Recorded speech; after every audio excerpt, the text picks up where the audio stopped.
Hey everyone, my name's Amy, and there's a lot of food that you could be eating, but is any of it actually super? That's what we're going to be finding out today in this month's episode of Superfood or Super Flop. This month we're going to be looking at a plant called Moringa. There's a lot of claimed benefits about this, and today I'm going to be diving into the scientific literature surrounding it to check and see if any of these actually are backed by science. I'm going to be ranking the superfood based on its level of evidence as well as its nutritional value to determine whether or not it's 0 all the way to 3 stars. So, if at any point you like this video, give it a big thumbs up. Do not forget to subscribe. Also, check me out on all of this social media so that you can see daily tips and information about nutrition, fitness, and veganism. Now, let's get started.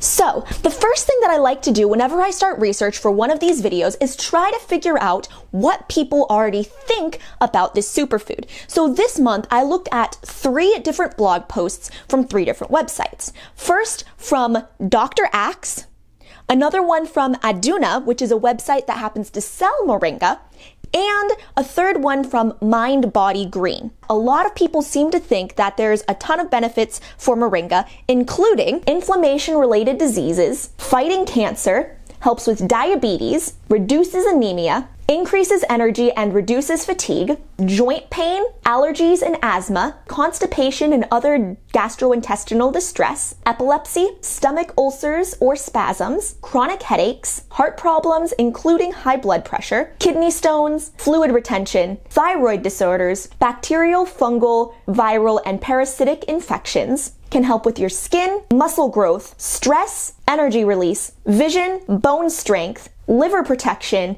and can support brain health. So, that's kind of a lot. Let's look and see what of these things are actually true. First, let's talk about what isn't true. And that is like 90% of the whole thing. Most of the stuff that people claim about Moringa is actually not scientifically validated. And because of that, it really makes me suspect that there's more hype around this supposed superfood than there actually is scientific evidence. But with that, there are a couple of things that could potentially be benefits of Moringa simply because of some of the nutrients that they contain. So Moringa does contain a decent amount of vitamin A, antioxidants, and some protein in it. And with these 3, you can actually see how they might be able to help with certain things. Vitamin A is really important for a person's vision. Without getting enough of it over a long period of time, you can develop chronic vitamin A deficiency, which can actually lead to vision problems. With antioxidants, that actually does help in some ways decrease inflammation, can help with fighting free radicals, which of course does actually produce some benefits for preventing cancer, and can also help your skin. But with all of that being said, there actually isn't any scientific evidence out there or specific studies that talk about Moringa in particular helping with these things. These are just kind of thoughts and theories based upon the nutritional profile of this supposed superfood.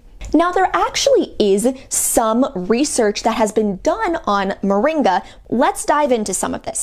The first one we're going to be looking at is diabetes.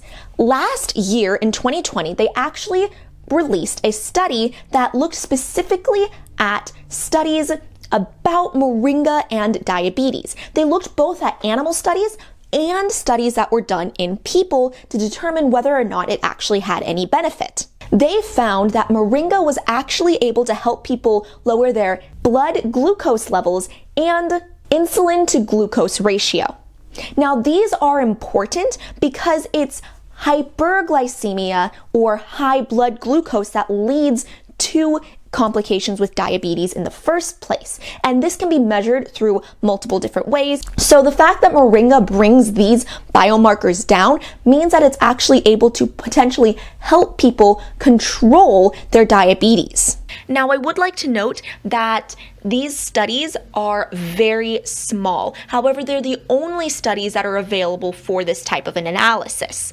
Now, we need larger studies in order to really confirm the effects of Moringa in order to make sure that the results are consistent and without large fluctuations. Now, one very interesting thing that people in the blog posts didn't talk about that I stumbled across in my research is the potential for Moringa helping with weight loss. So this study was a 16-week-long randomized controlled trial, and they took everybody who was in this study, put them all onto a slightly calorie-deficient diet, as well as suggested that they do 30 minutes of walking 5 times a week. And they did that just to kind of make sure that the playing field was even for the supplement and the placebo. They found that at the end of 2 weeks, there was a statistically significant difference in BMI, and at the end of 16 weeks, they found that the people taking Moringa had a lower BMI than the people who were not taking Moringa. There's one major flaw with this study, and that is that it is completely industry funded, meaning that the researchers who conducted this study took a unlimited grant from a company that sells Moringa capsules in order to do this study. And that right there gives me a big red flag, because they could have hidden some results or biased something in this study in some way. So while the results about weight loss are interesting, we really need to take into account that it's also an industry-funded study and should not bear as much weight as a study that is not industry-funded. And finally, the last thing that has been researched in regards to Moringa is its use with helping stimulate milk for a new mother. So sometimes after a woman has given birth to a child, she might not necessarily be able to produce as much milk as she needs, or think that she could produce as much milk as she needs. Therefore, a lot of women wind up taking supplements or even sometimes medications that could help with that.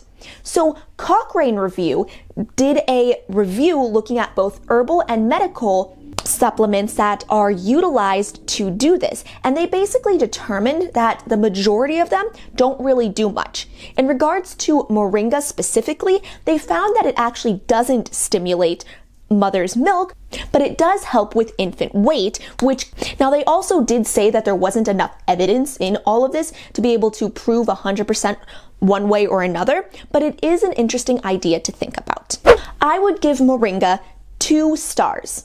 And the reason why is because there actually is some research that is done in people looking at type 2 diabetes and Moringa's effect on it. Now, these studies were done small enough that there needs to be more research on it before we can definitively say that it actually does help. All right, so I really hope that you enjoyed this video and that you learned something today. If you have any ideas at all for next month's superfood or super flop, please leave it in the comment section down below. Also, all of the studies that I used in this video are linked in the description box so that you can read them and look at them yourself. All right, so I hope that you always remember to love God, eat greens, and get moving. See you in the next video.